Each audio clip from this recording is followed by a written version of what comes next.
Blizzard reveals that they have lost over 2 million players of their games in a recent financial report, down 29% in the last 3 years, and casts doubt on whether this is just temporary or a sign of what is still to come for the mega company. Plus, it looks like Rambo may be coming to Warzone after Activision teases the action star's second video game crossover in under a year. And New York Subliners revealed the most quintessential New York calling card for the 2021 season of CDL.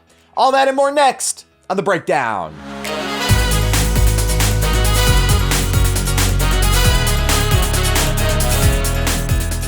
Blizzard loses 29% of active players over last 3 years. A rough couple of years seem to be coming back to bite Blizzard after it was recently revealed in a financial disclosure from the company that they have lost around 2 million players from their last quarter and are down around 11 million players across all of its titles over the past 3 years. While some may point to the layoffs in 2019, the issues surrounding their handling of the discussion of Hong Kong by some of its pro esports players, or even lackluster BlizzCons, the real culprit has been staring players in the face for almost 5 years now. No new game since May 2016 with the release of Overwatch. The largest issues that Blizzard faces are not only about the lack of new properties, but the lack of support for the titles that they do have. The state of Overwatch has been discussed ad nauseum, but to sum it up quickly, it's bad. And what they have done when it comes to remasters and re-releases isn't exactly a stellar track record either. Heroes of the Storm has continued to underwhelm, StarCraft 2 is now more of a history footnote as opposed to a leading esport title, and Diablo 3 has nowhere near the shelf life its previous two titles held, which all leads to at least a few answers of why players are abandoning the developer. However, despite seeing a slipping number of players, it seems like Blizzard has been able to make a pretty decent increase in money earned from the players that are sticking around for the games. The release of WoW Shadowlands was a tentpole expansion for the World of Warcraft lineup, and while it may not have brought back more players, it helped drive an increase of $483 million more than what Blizzard earned in 2020 in the same quarter, which is crazy when you think of the lack of the players that the games have been struggling with. Blizzard is still a standout company that is in leagues with Epic, Steam, and more, but if the results contained in their latest financial disclosures are anything that speaks to their future, Blizzard may be looking at a tough few years in the near future.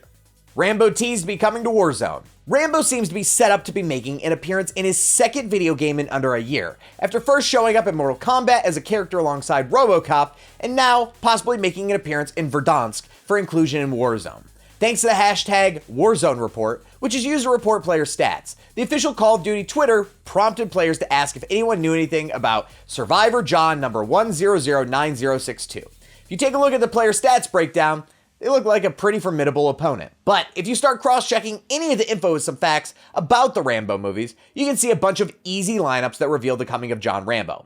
5 games played? Easy. 5 Rambo movies. 7 hours played? Run length of all of those movies. 552 kills? Apparently also the number of kills Rambo's credited with across those movies, leading to his obvious infinity KD ratio since he has yet to die, at least in the movies. Rambo also would not be the first movie character to appear in Warzone, as both Jigsaw and Leatherface, 2 horror movie icons, made an appearance last Halloween in-game, which would make this a lot more feasible. As of yet, we still don't have a time frame for when John Rambo may be making an appearance in Warzone, but we are still pretty early when it comes to Season 3, so it shouldn't be too far off in the future.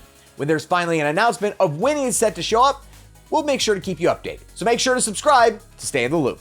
New York Subliners revealed dead-ass calling card. How do you tell when somebody is from New York? You don't. Just wait and they'll tell you themselves. And that's why the newest New York Subliners calling card is Perfection.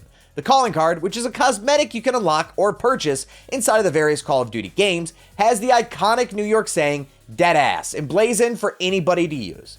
Want to hear the saying coming out of the mouths of real New Yorkers? Check out this quick video the Subliners used to promote the upcoming release of the cosmetic. You dead-ass? Dead ass. Dead ass. Dead ass. Dead ass. Yo, like dead ass? Dead ass? Oh, dead ass? Dead ass. Dead ass. Dead ass. Dead ass. Oh, dead ass? Dead ass? Dead ass. Yo, dead ass? Dead ass. Dead ass. Dead ass. Dead ass. Dead ass. Dead ass. What's really cool about this release is the fact that it's tied directly into the New York slang, which has 2 really cool things about it.